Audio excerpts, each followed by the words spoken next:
नमस्कार, आप देख रहे हैं एसपीएन 9 न्यूज़ और मैं हूं आपके साथ मनीष कुमार सैनी। झारखंड में 81 विधानसभा सीटों पर हुए चुनाव के बाद जो परिणाम आए वो इंडिया गठबंधन के पक्ष में आए और एनडीए गठबंधन को एक करारा झटका लगता हुआ नजर आया। झारखंड विधानसभा चुनाव में मिली हार की बीजेपी ने समीक्षा शुरू कर दी है। 2 दिनों तक चली समीक्षा बैठक में सभी बिंदुओं पर चर्चा हुई। बीजेपी के कार्यकारी अध्यक्ष रविंद्र राय ने कहा कि 5 सत्र में बैठक हुई है। बैठक में चुनाव प्रबंधन से लेकर प्रचार की खामियों पर भी चर्चा की गई।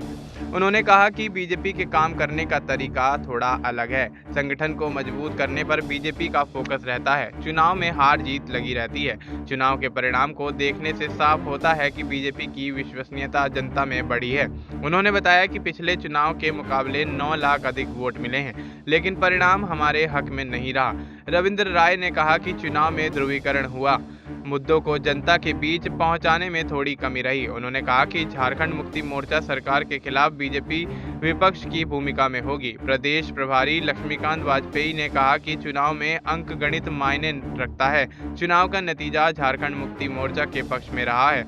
संगठन प्रभारी बीएल संतोष ने पार्टी दफ्तर में काम कर रहे लोगों के साथ बैठक कर कमी पर चर्चा की है। उन्होंने कहा कि बीजेपी मजबूत विपक्ष की भूमिका निभाएगा, सरकार के गलत काम का विरोध किया जाएगा। बीजेपी के कार्यकर्ताओं की सुरक्षा संगठन की प्राथमिकता है। लक्ष्मीकांत वाजपेयी ने कहा कि विधानसभा चुनाव में हार के बावजूद बीजेपी को मिले वोटों की संख्या बढ़ी है। 2 दिन की समीक्षा बैठक से निकला संघर्ष बीजेपी के मील का पत्थर साबित होगा। बीजेपी पराजय से सबक लेकर संगठन को मजबूत बनाने पर फोकस करेगी।